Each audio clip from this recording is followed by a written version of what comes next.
Assalamualaikum warahmatullahi wabarakatuh.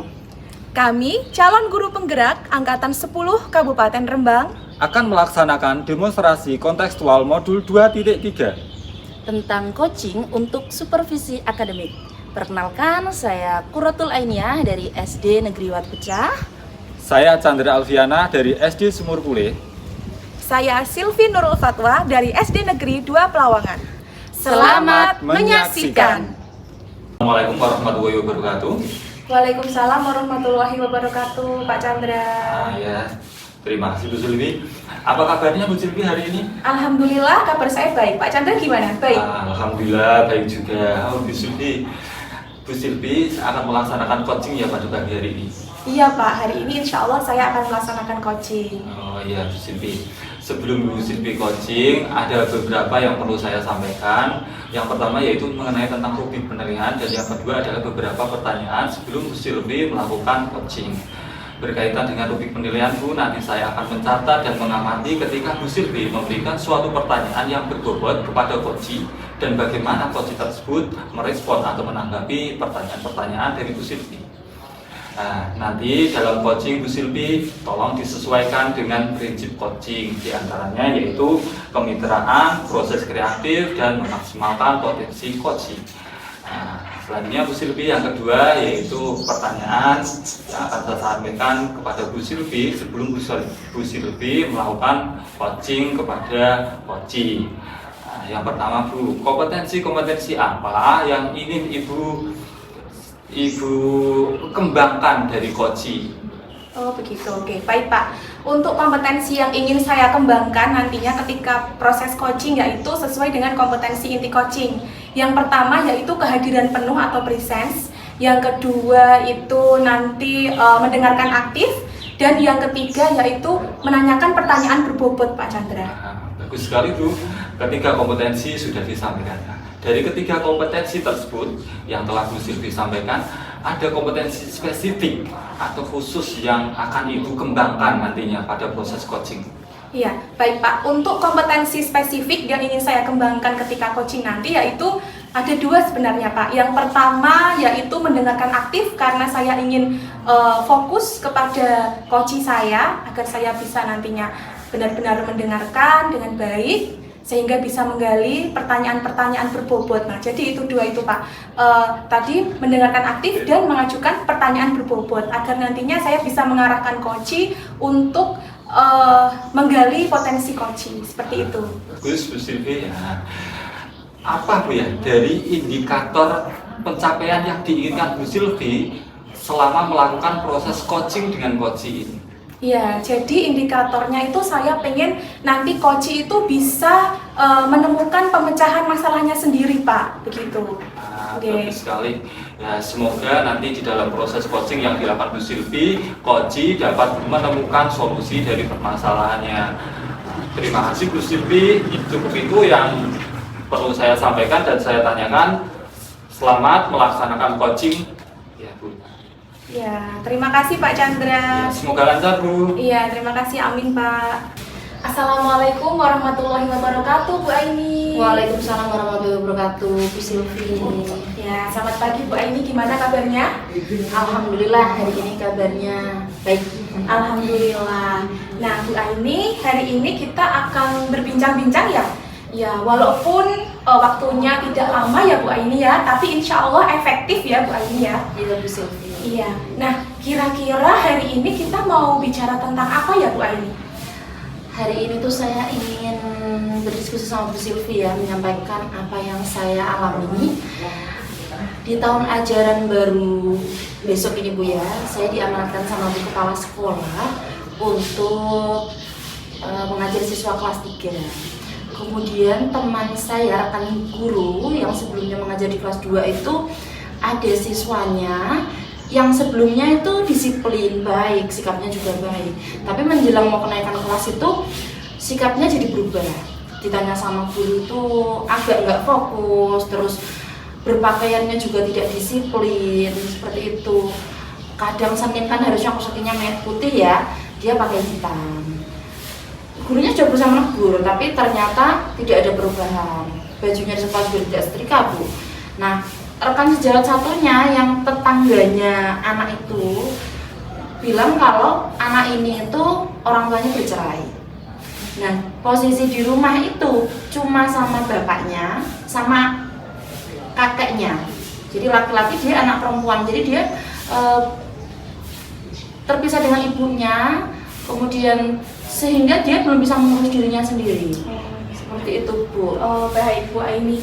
Jadi Bu Aini ingin bercerita kepada saya bahwa nanti di tahun ajaran baru itu Bu Aini ingin akan mendapatkan tugas mengajar di kelas 3. Nah, dari salah satu siswa itu ada yang perkembangan sikapnya menurun, kemandiriannya menurun, kedisiplinannya menurun, seperti itu ya Bu ya. Nah, kira-kira ini Bu, tujuan utamanya Bu Aini ini ingin apa Bu? Tujuan saya ya Bu melihat permasalahan tersebut, saya ingin membuat siswa itu disiplin, dimulai dari kemandiriannya dulu. Karena melihat permasalahannya, faktornya itu seperti itu ya. Jadi kemandiriannya harus diperhatikan dulu, melatih siswa untuk mandiri. Kemudian nanti dia akan menjadi disiplin. Tujuan saya seperti itu, Bu. Oh baik, jadi Ibu ingin melatih anak tersebut agar menjadi mandiri dan bisa menjadi disiplin nantinya. Nah baik Bu, tadi kan Ibu sudah menyebutkan bahwa identifikasi awal itu anak tersebut menurun perkembangannya itu karena adanya masalah dalam keluarganya, yaitu orang tuanya berpisah. Nah mungkin Bu Aini tahu juga ya apa penyebab atau faktor lain mungkin yang menyebabkan anak tersebut bisa menurun perkembangannya, seperti itu Bu Aini. Menurut saya ya Bu, tadi selain keluarga, karena dia orang tuanya bercerai, itu sepertinya guru mungkin sudah mengontrol siswa ya, jika melakukan sesuatu yang tidak disiplin. Tapi mungkin kurangnya motivasi dari guru kepada siswa, mungkin dia butuh motivasi, itu penting. Jadi itu juga mempengaruhi menurut saya. Jadi di sekolah juga mempengaruhi Bu. Oh baik, jadi menurut Ibu ya, faktor penyebabnya selain tadi keluarga itu juga dari faktor lingkungan sekolah, yaitu gurunya itu kurang perhatian terhadap siswa tersebut. Nah tadi kan Bu Aini menyebutkan bahwa Ibu ingin bahwa anak tersebut nantinya bisa mandiri dan disiplin. Nah, menurut Ibu anak yang mandiri dan disiplin itu yang seperti apa Bu Aini? Menurut saya anak yang mandiri itu dia bisa melakukan sendiri tanpa dibantu atau diperintah orang lain. Jadi itu mandiri Bu. Kemudian disiplinnya itu ya ditunjukkan dengan dia melakukan sesuai apa yang telah disepakati bersama. Baik. Jadi menurut Bu Aini anak yang mandiri itu bisa melakukan sesuatunya sendiri tanpa diperintah oleh orang lain. Betul. Dan dia bisa melakukannya sesuai dengan peraturan yang sudah ada ya. Nah, baik Bu Aini, jika hal tersebut itu sudah masuk ke level tertinggi ya Bu ya, kalau sudah mencapai apa yang tadi disebutkan Bu Aini, yang tadi anak sudah bisa melakukan sendiri tanpa diperintah orang lain. Nah kira-kira kalau posisinya sekarang murid Bu Aini itu ada pada level berapa kalau sekarang nih? Kalau melihat kondisi saat ini ya Bu, tentang kedisiplinan dan kemandiriannya sebenarnya dia mampu ya, tapi karena dia belum melakukannya, jadi saya kira ada di skala 3. Oke, berarti masih di skala 3 ya Bu. Nah, kemudian agar Bu Aini bisa mencapai tujuannya tadi ya Bu ya, ingin ditingkatkan ke level berapa itu? Harapan saya itu bisa meningkatkan anak ini ke level 8. Jadi dia mampu mandiri, kemudian sehingga menunjukkan kedisiplinannya. Harapannya ya tertinggi 10 ya Bu, tapi saya menargetkan 8 saja karena saya hanya 1 tahun bersamanya. Kedepannya mungkin anak bersama lagi juga belum tahu apakah saya juga masih, walaupun tidak wali kelas juga saya masih bisa membimbingnya, mengarahkan juga mungkin bisa, tapi untuk mencapai 10 nanti biar anak sendiri yang melanjutkannya. Saya ingin menargetkan ke 8. Nah Bu Aini tadi menyebutkan dari skala 3 ingin ditingkatkan ke target skala 8 ya. Kira-kira rencana aksinya seperti apa Bu Aini? Rencana aksi yang saya lakukan pertama identifikasi mendalam ya Bu, karena sebelumnya juga sudah ada identifikasi dari guru kelas sebelumnya dan juga rekan guru yang kebetulan tetangganya siswa tersebut. Jadi saya harus melakukan identifikasi lebih mendalam. Pertama ke siswanya dulu, mencari tahu apa yang terjadi, apa yang dirasakan, mengapa. Kemudian identifikasi ke keluarga. kemudian ke rekan-rekan siswanya juga. Baru setelah mengetahui penyebab menganalisisnya, saya bisa melakukan rencana kegiatan untuk melatih kemandirian. Nah, saya akan melakukan pembiasaan yang nantinya juga didukung orang tua. Pembiasaan tidak hanya di sekolah, tetapi juga di rumah, seperti itu.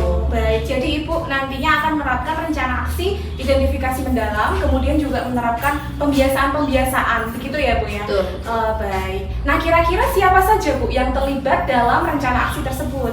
Yang jelas siswanya ya Bu, iya. Kemudian yang terpenting adalah orang tua. Juga saya harus kolaborasi dengan baik dengan orang tua, perlahan, sehingga mendukung pembiasaan yang saya lakukan.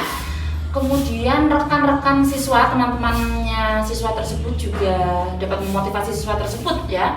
Kemudian rekan guru untuk mendukung kegiatan saya. Baik, jadi yang terlibat nantinya tentunya siswanya itu tersebut ya Bu. Terus kemudian teman-temannya dan juga rekan-rekan guru Bu Aini juga. Nah, setelah itu kira-kira kapan nih Bu Aini akan mengeksekusi rencana aksi tadi Bu Aini? Di tahun ajaran baru sebentar lagi sudah masuk sekolah ya Bu.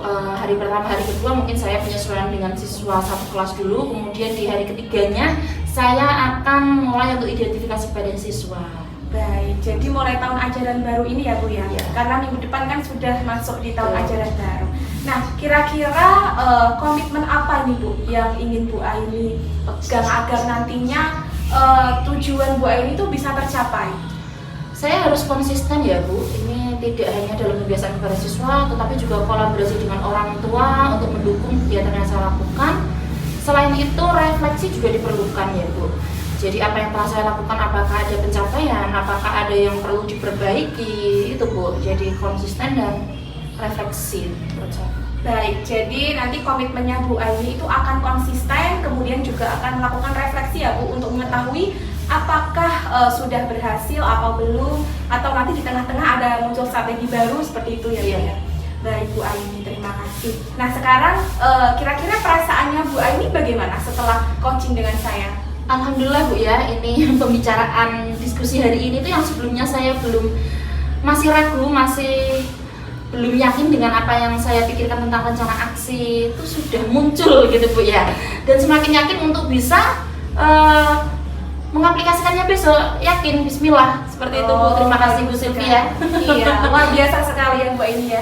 Jadi semakin yakin, semakin mantap dalam mengeksekusi rencana aksinya tersebut ya Bu. Ya. Nah, alhamdulillah begitu kalau sudah ada sedikit pencerahan ya Bu ya. Semoga nantinya rencana aksi Bu Aini lancar, dapat berjalan dengan baik sehingga apa yang Bu Aini inginkan bisa tercapai, begitu Bu Aini. Nantinya besok-besok saya juga akan mengajak Bu Aini ngobrol lagi untuk menanyakan bagaimana apakah sudah berhasil atau belum dengan rencana Bu Aini tadi. Seperti itu ya Bu. Terima kasih, saya sampaikan kepada Bu Sylvie. Diskusi hari ini sangat efektif sekali. Semoga juga bermanfaat bagi saya, bagi Bu Sylvie juga. Iya, terima kasih Bu Aini.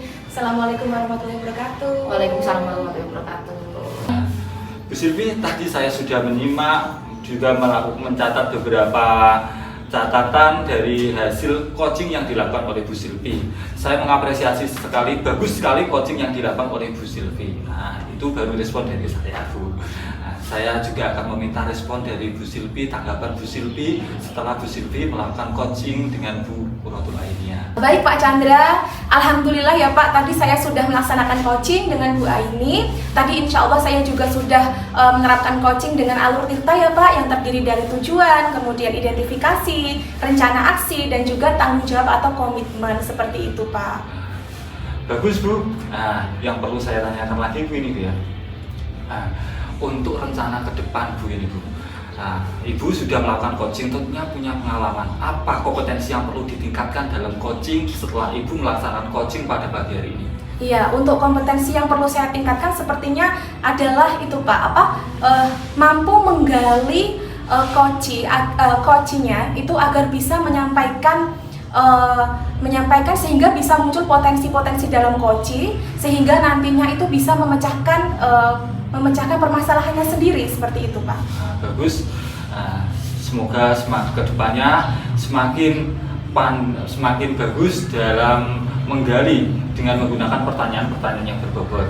Nah, Bu, sebelumnya saya minta izin, saya akan menyampaikan catatan saya kepada Bu Silvi ketika Bu Silvi melakukan coaching dengan Bu kurator lainnya. Boleh atau tidak, Bu? Boleh Pak Chandra. Ya, terima kasih, Bu.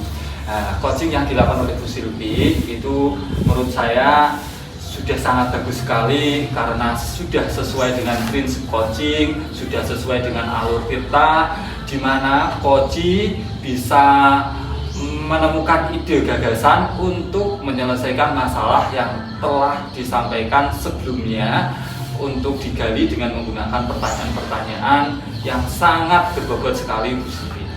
Itu saja. Terima kasih ya Pak Chandra. Semoga Bu Silvi di coaching-coaching selanjutnya semakin baik dan semakin bagus. Nggih, amin Sudah Pak cukup, Chandra. Nggih, terima kasih ya Pak Chandra atas masukan dan umpan baliknya. Ya, sama-sama Bu Silvi, sampai jumpa di lain waktu. Wassalamualaikum warahmatullahi wabarakatuh. Waalaikumsalam warahmatullahi wabarakatuh. Demikianlah demonstrasi kontekstual dari kelompok kami. Semoga bermanfaat bagi kita semua. Sekian dan terima kasih. Salam Guru Penggerak. Wassalamualaikum warahmatullahi wabarakatuh.